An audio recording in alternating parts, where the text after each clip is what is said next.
E aí, pessoal? Bem-vindos a mais um mergulho profundo aqui no Fé em Letras. Opa! Hoje, a gente vai desvendar os segredos do casamento.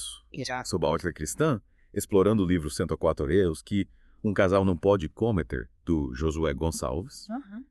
Preparem-se para desvendar desafios, encontrar soluções e, quem sabe, dar boas risadas pelo caminho. É isso aí, vamos nessa. E já sabem, se curtirem o papo, deixem seu like, compartilhem com os amigos, principalmente aqueles que estão prestes a embarcar na aventura do casamento. Com certeza. E deixem nos comentários sugestões de livros que vocês gostariam da gente analisar por aqui. Isso, queremos saber a opinião de vocês. O livro já começa com uma proposta bem intrigante, né? A ideia de que o casamento é a solução para a incompletude humana. É interessante essa abordagem, né? O que você achou disso? Bem, o Gonçalves argumenta que, individualmente, a gente carrega certas lacunas, né? E o casamento entra como a peça que faltava no quebra-cabeça. E ele não tá falando só de necessidades físicas, mas também emocionais e espirituais, né? Então, meio que cada um traz a sua metade da laranja para formar um todo. Exatamente. A ideia é que juntos, marido e mulher, se completam, formando uma unidade mais forte, mais completa. Mas, como o próprio livro deixa claro, essa união não acontece num passe de mágica, né? É verdade. O autor mergulha de cabeça nos desafios, né? Que os casais enfrentam, com base na experiência dele como terapeuta, né? Tipo, já vai direto ao ponto, né? Quais são os maiores desafios que ele destaca? Olha, ele aborda várias questões, né? Comunicação, expectativas diferentes entre os parceiros, a dificuldade de manter a chama acesa depois de anos de casamento, né? Enfim, tudo aquilo que faz parte da vida real a dois, sabe? Sem rodeios. E ele não se limita só a apontar os problemas, né? Que ele propõe como solução. Ele combina o bom senso com dicas práticas, né? Que a gente já ouve por aí, com os princípios cristãos, buscando uma abordagem completa para os desafios do casamento. Interessante. Uma visão mais holística. Legal. Essa mistura de sabedoria popular com a fé é o que faz o livro ser tão acessível, né? Sem dúvida. E já que a gente está falando de desafios, ele também se aprofunda nas diferenças entre homens e mulheres, né? Sim, sim. É um clássico, né? E é aqui que a gente dá boas risadas, né? Porque ele usa a clássica analogia de Marte e Vênus para ilustrar como homens e mulheres muitas vezes parecem que vieram de planetas diferentes. É verdade, parece que falam idiomas diferentes às vezes, né? Totalmente. Tipo, na hora de se comunicar, lidar com o estresse, ou até na forma de demonstrar afeto, né? Exatamente. E ele não se baseia em estereótipos, né? Ele usa a experiência clínica dele para mostrar que essas diferenças são profundas e impactam diretamente a dinâmica do casal. Mas como é que a gente faz para lidar com essas diferenças todas, né? A gente precisa virar astronauta e aprender a se comunicar em marciano. Não precisa ser tão radical. Ainda bem. O ponto-chave é entender que essas diferenças existem, né? E que, em vez de ser motivo de conflito, elas podem enriquecer a relação. Ele dá vários exemplos práticos no livro. Por exemplo, ele explica como os homens geralmente valorizam mais a conquista, a resolução de problemas, Certo. enquanto as mulheres priorizam os relacionamentos, a comunicação. Entendi. Sabendo disso, já fica mais fácil entender, porque às vezes a gente fala a mesma língua, mas não se entende, né? Faz todo sentido. A gente tem que decodificar esses sinais, né? E por falar em comunicação, ele também destaca a importância de dedicar tempo de qualidade ao relacionamento, né? Sim. Não adianta só estar presente fisicamente se a cabeça estiver em Marte. Verdade, ele usa uma analogia bem engraçada para ilustrar isso. Imagina um restaurante 5 estrelas, com comida deliciosa, mas que serve porções minúsculas. Você sai de lá com fome, né? No casamento é a mesma coisa. Quantidade sem qualidade não sustenta a relação. Puxa, se essa analogia é perfeita, a gente muitas vezes cai nessa armadilha, né? Priorizando a correria do dia a dia e esquecendo de nutrir a relação com momentos especiais a dois. É verdade, a gente precisa se reconectar. E para que esses momentos sejam realmente proveitosos, o perdão precisa ser a base, né? Com certeza. Ele coloca o perdão como um dos pilares de um casamento cristão bem-sucedido. É como construir uma casa, né? Se a Napster for fraco, qualquer ventinho derruba tudo. Nossa, que imagem forte. Mas como é que a gente coloca isso em prática? Como perdoar de verdade, principalmente quando as mágoas são profundas? Essa é uma pergunta que todos nós nos fazemos, né? Sim. E o Gonçalves, com a sensibilidade de quem já acompanhou muitos casais, né? Nos convida a refletir sobre a natureza do perdão, né? Não como um sentimento, mas como uma escolha, um ato de vontade.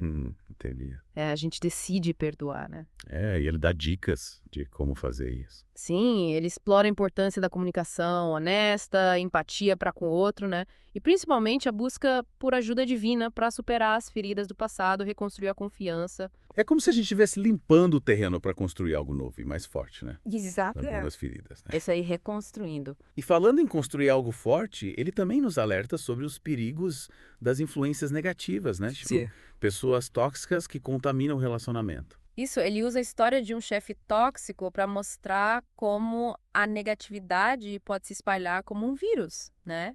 E afetar não só o trabalho, mas a vida familiar como um todo. Nossa, como é que a gente se blinda contra essas influências? Ele fala sobre a importância de estabelecer limites, né?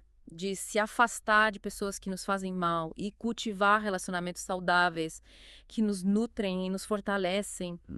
Ele usa o termo nutridoras para descrever as pessoas que, ao invés de sugar a nossa energia, né, nos impulsionam para cima. Gostei dessa. É como se a gente escolhesse se alimentar de comida nutritiva ou de fast food, né?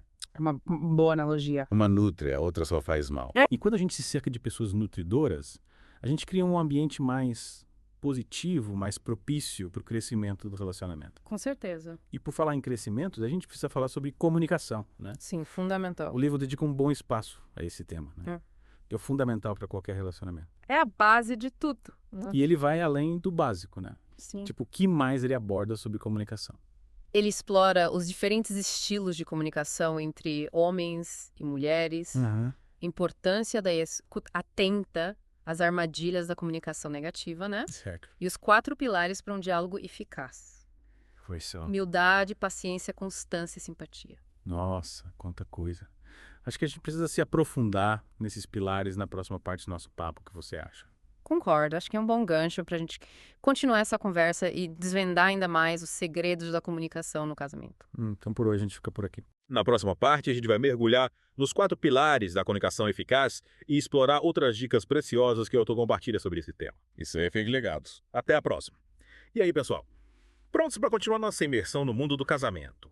Hoje vamos mergulhar num terreno que às vezes é cercado de tabus, especialmente dentro do contexto cristão. A sexualidade. É isso aí. O Gonçalves não foge desse tema no livro, né? Não foge.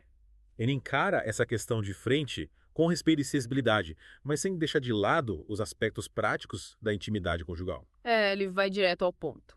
E como ele faz isso? Ele até se aventura a descrever a anatomia feminina e masculina, com detalhes sobre o funcionamento do corpo, né? E o mais legal é que ele faz isso de uma forma didática, sabe? Sem usar termos técnicos complicados. É como se ele abrisse espaço para um diálogo franco e honesto sobre algo que muitas vezes é tratado como um mistério, né? Totalmente. E essa abertura é fundamental, principalmente quando falamos de disfunções sexuais, né? Ele aborda temas como ejaculação precoce, dispareunia, que é a dor durante a relação sexual, e a impotência, hoje conhecida como disfunção erétil. Nossa, esses são assuntos delicados, né?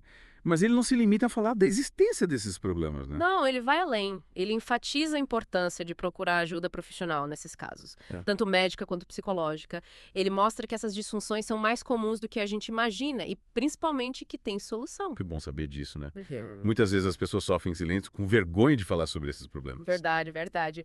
Mas o livro quebra esse silêncio, né? Mostrando que a sexualidade é parte importante da vida conjugal e que buscar ajuda para viver essa experiência de forma plena, satisfatória, é um ato de amor próprio e pelo relacionamento. E por falar em desafios na intimidade, o livro também aborda um tema que, infelizmente, tem se tornado cada vez mais presente na vida dos casais: a pornografia. É um tema que, por muito tempo, foi varrido para debaixo do tapete, né? Mas ele precisa ser encarado de frente. E o autor faz isso com muita compaixão, sem julgamentos. Ele mostra que a pornografia é um vício que aprisiona e destrói, mas que pode ser vencido. Exato, ele destaca a importância da confissão, da busca por ajuda dentro do casamento e, se necessário, com o apoio da comunidade. É como se ele dissesse: você não está sozinho nessa luta. É isso aí, a gente precisa se apoiar. Mas antes de mergulharmos de cabeça nesse tema tão complexo, acho que seria legal voltar um pouco para a questão da comunicação, que a gente começou a discutir na parte anterior. Você lembra dos 4 pilares que ele destaca para um diálogo eficaz? Claro, humildade, paciência, constância, simpatia. Pilares que, na verdade, sustentam qualquer relacionamento saudável, né? Com certeza. Mas, no contexto da comunicação, Como a gente pode aplicar esses pilares na prática? Humildade, nesse caso, significa reconhecer que a gente não é dono da verdade, né? Que a gente pode estar errado e que o outro tem o direito de ter uma opinião diferente da nossa. É estar aberto a ouvir o outro, a entender o ponto de vista dele, sem querer impor a nossa opinião. É como tirar a armadura e se mostrar vulnerável, né? É isso aí. Isso exige coragem, mas é fundamental para que o diálogo seja genuíno. E aí entra a paciência, que é a capacidade de respeitar o tempo do outro, de entender que nem sempre a gente vai concordar em tudo e que os conflitos fazem parte do processo. É como aprender a dançar uma música lenta, né? Sem atropelar os passos, sem querer liderar o tempo todo. Perfeito. E essa dança exige constância, ou seja, disciplina para cultivar o diálogo no dia a dia, mesmo quando tudo parece bem. A gente não precisa esperar a crise chegar para conversar, né? Não, a comunicação precisa ser um hábito, um exercício diário de cuidado e atenção com o outro. Exatamente. E, por fim, a simpatia, que nesse contexto vai além de ser agradável, né? É como se fosse uma simpatia genuína pelo outro. Isso é a capacidade de se colocar no lugar do outro, de tentar entender os sentimentos dele, os medos, as motivações, é ter empatia, compaixão, querer o bem do outro. Esses pilares são como os ingredientes de uma receita, né? Se faltar algum, o bolo desanda. Concordo plenamente. E o resultado de uma comunicação que se baseia nesses pilares é um relacionamento mais forte, mais unido, mais capaz de enfrentar os desafios da vida a dois. Mas quando a comunicação não flui, quando o diálogo se transforma em briga, o que a gente pode fazer? Boa pergunta. Ele dá dicas valiosas sobre isso também. Ele fala sobre a importância de usar a linguagem do amor do outro, que pode ser através de palavras de afirmação, atos de serviço, presentes, tempo de qualidade ou toque físico. E como a gente descobre qual é a linguagem do amor do nosso parceiro? Ele sugere que a gente observe como o outro se expressa, como ele demonstra afeto, como ele se sente amado, e também que a gente converse abertamente sobre isso, né? Perguntar diretamente: o que te faz se sentir amado? Adorei essa dica. É tão simples, mas às vezes a gente se esquece de perguntar. E ele também fala sobre a importância do toque físico, né? Sim, ele dedica um capítulo inteiro a esse tema, mostrando como o toque é uma linguagem universal do amor que transcende as palavras. E ele vai além, né?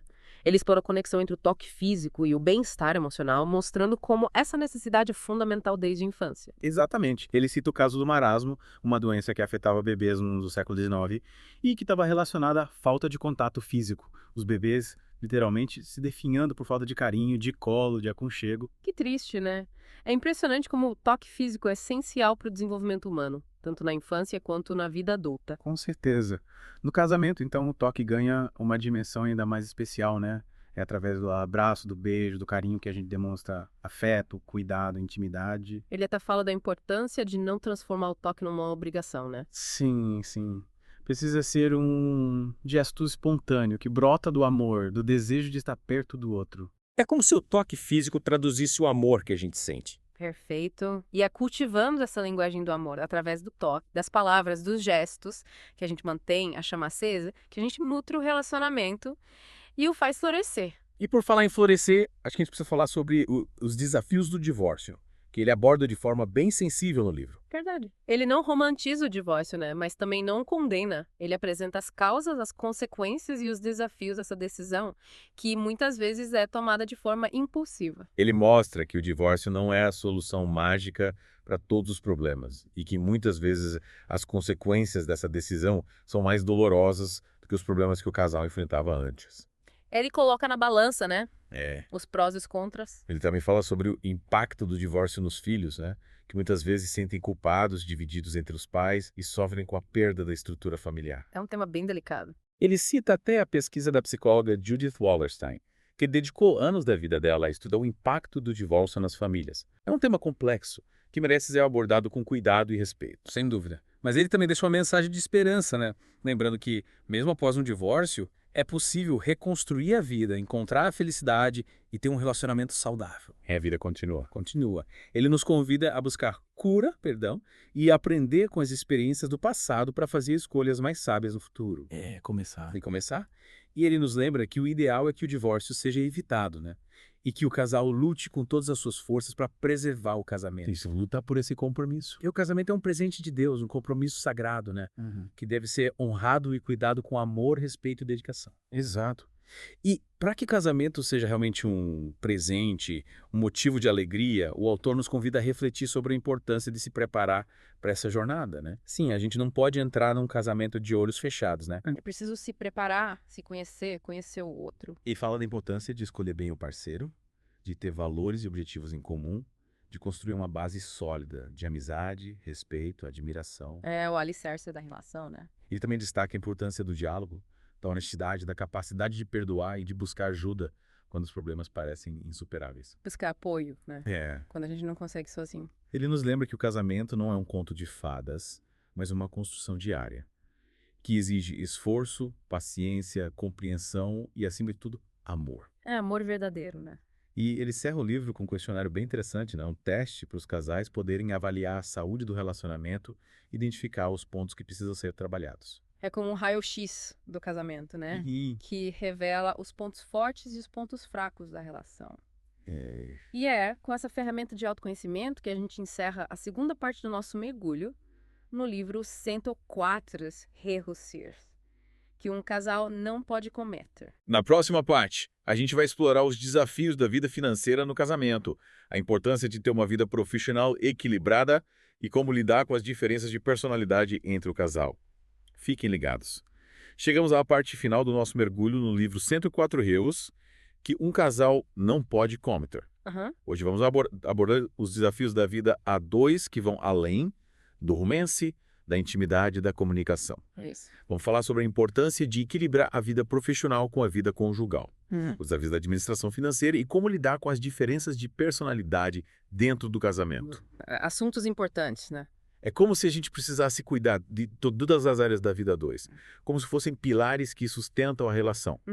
Verdade. E o autor, com a experiência dele como terapeuta de casais, né, nos ajuda a entender como esses aspectos práticos podem impactar o relacionamento. Sem dúvida. Ele começa falando da importância do trabalho. Mas alerta para os perigos do ativismo, daquela necessidade de estar sempre ocupado, sempre produzindo, sem reservar tempo para o descanso e para o relacionamento. A gente precisa ter esse equilíbrio, né? Eles usam uma frase que é um tapa na cara, né? Nenhum sucesso justifica o fracasso de uma família. É forte essa frase, né? É como se ele dissesse. De que adianta ter uma carreira brilhante, reconhecimento profissional. Se a gente negligencia a família, se a gente não cultiva o amor, a intimidade, a cumplicidade com o nosso parceiro. É, no final, o que realmente importa. Exatamente. Ele nos convida a refletir sobre as nossas prioridades, né? Buscar um equilíbrio entre a vida profissional e a vida familiar. Com certeza. Afinal, o sucesso em uma área não compensa o fracasso na outra. Que é verdade. E falando em equilíbrio, ele também aborda a questão da vida financeira, né? Que para muitos casais é motivo de dor de cabeça. Sim, um tema delicado, né? As questões financeiras são uma das principais causas de conflito entre os casais. Sem dúvida. E o autor vai direto ao ponto, né? Falando da importância de ter uma vida financeira equilibrada, evitar o desperdício, planejar os gastos, ter uma reserva para imprevistos. Ter uma organização, né? Ele até usa o exemplo da esposa que gasta compulsivamente, que está sempre no shopping center comprando coisas supérfluas, sem se preocupar com o orçamento familiar, né? Mas claro, isso pode acontecer com qualquer um dos parceiros, né? Exato. O importante é que o casal tenha uma conversa franca e aberta sobre as finanças, que ambos contribuam para a renda familiar, de acordo com suas possibilidades, e que as decisões sejam tomadas em conjunto. A transparência é fundamental, né? Esconder dívidas, gastar sem o consentimento do outro, tudo isso pode gerar desconfiança, mágoa e colocar em risco a estabilidade do relacionamento. Com certeza é um caminho perigoso. E ele também nos convida a refletir sobre como lidamos com as dificuldades financeiras, né? Sim. Ele destaca a importância de ter uma postura positiva, de buscar soluções em conjunto, de se apoiar mutuamente nos momentos de crise. A crise pode fortalecer a união do casal, né? Afinal, como diz o ditado, é na crise que se conhecem os verdadeiros amigos, né? Verdade. E no casamento, essa máxima se aplica ainda mais, né? É na diversidade que a gente descobre a força da união, a importância de ter um parceiro que nos apoia, que nos incentiva a seguir em frente. Ter alguém que te dá a mão e fala, vamos juntos. Exatamente. Ele usa a história de José do Egito, que mesmo diante das adversidades se manteve íntegro, fiel aos seus princípios e confiou em Deus para superar os desafios como exemplo inspirador para os casais. Uma história de superação, né? É como se ele dissesse, olha, a vida não é fácil, mas com fé, perseverança e união, a gente consegue superar qualquer obstáculo. A fé move montanhas, né? E, por fim, ele aborda a questão das diferenças de personalidade entre o casal. Sim, sim. Ele reconhece que cada pessoa é única, com suas características, seus temperamentos, suas manias, e que muitas vezes essas diferenças podem gerar conflitos, né? É famoso, os opostos se atraem, né? Mas na prática, a convivência com alguém tão diferente da gente pode ser um desafio, e tanto. Sem dúvida, é um aprendizado constante. Ele usa a metáfora de dois mundos que se encontram, Marte e Vênus, para ilustrar as diferenças entre homens e mulheres. É um clássico. Ele destaca como os homens em geral são mais focados em resultados, em resolver problemas. Sim, mais práticos. Enquanto as mulheres são mais sensíveis, mais emocionais, mais preocupadas com os relacionamentos. Diferentes formas de ver o mundo. Claro, isso não é uma regra absoluta, né? Existem homens sensíveis e mulheres que adoram resolver problemas. Claro, cada um tem sua individualidade. Mas, no geral, essa diferença de perspectiva pode gerar muitos conflitos. Sim. É preciso entender e respeitar essas diferenças. E o autor nos convida a compreender e respeitar essas diferenças, né? A buscar o equilíbrio, encontrar um ponto de convergência que permita ao casal conviver em harmonia, celebrando a singularidade de cada um. Buscar a complementaridade, né? É como aprender a apreciar a beleza da diversidade, né? Entender que as diferenças, em vez de nos separarem, podem nos complementar, nos tornar mais fortes, mais completos. É como as peças de um quebra-cabeça, né? E para que isso aconteça, é preciso ter expectativas realistas em relação ao casamento, né? Entender que o parceiro não é perfeito, que ele vai errar, que ele vai nos decepcionar em alguns momentos. E a gente precisa tirar essa fantasia da cabeça, né? E que a gente também vai errar, né? Afinal, somos seres humanos imperfeitos em constante aprendizado. Com certeza, a gente não pode se cobrar perfeição. E é por isso que a paciência, a tolerância e a capacidade de perdoar são tão importantes no casamento. Sem dúvida, são a base de um relacionamento saudável. E ele também nos alerta para os perigos da idealização, daquela busca por um príncipe encantado ou por uma princesa de conto de fadas. Sair do mundo da fantasia. É como se ele dissesse, saiam do mundo da fantasia e venham para a vida real. É isso aí. Afinal, quando a gente idealiza o outro, a gente se frustra, a gente se decepciona. É preciso enxergar o outro como ele realmente é, né? Com suas qualidades e seus defeitos. E amar pelo que ele é. É amando o outro em sua totalidade, com suas virtudes e suas imperfeições, que o casamento se torna real, genuíno, um espaço de crescimento, de aprendizado, de transformação. É um verdadeiro abraço à imperfeição. Ele nos convida a amar o outro, não pelo que gostaríamos que ele fosse, mas pelo que ele realmente é. Isso, amar incondicionalmente. E ele encerra o livro com uma mensagem de esperança, né? Lembrando que o casamento, apesar de todos os desafios, é uma dádiva, uma oportunidade de viver o amor de forma plena, de construir uma família, de deixar um legado de amor para as próximas gerações. É um presente de Deus. E ele nos incentiva a buscar em Deus a força, a sabedoria, a direção para construirmos um casamento feliz e duradouro. A fé é o nosso alicerce. É isso aí, pessoal. Chegamos ao fim do nosso mergulho no livro 104 Erros que um casal não pode cometer. Ufa, quanta coisa, né? Esperamos que tenham gostado dessa jornada de descobertas e reflexões sobre o universo do casamento. E que a gente tenha contribuído de alguma forma, né? Esperamos que as dicas e os insights que a gente compartilhou aqui inspirem vocês a construir relacionamentos mais fortes, mais saudáveis, mais felizes. É isso aí, que o amor prevaleça. E se você gostou do nosso papo, não se esqueça de deixar o seu like, compartilhar o vídeo com seus amigos e se inscrever no canal para acompanhar os próximos episódios. Vamos se ver por aqui. Até a próxima. Tchau, tchau.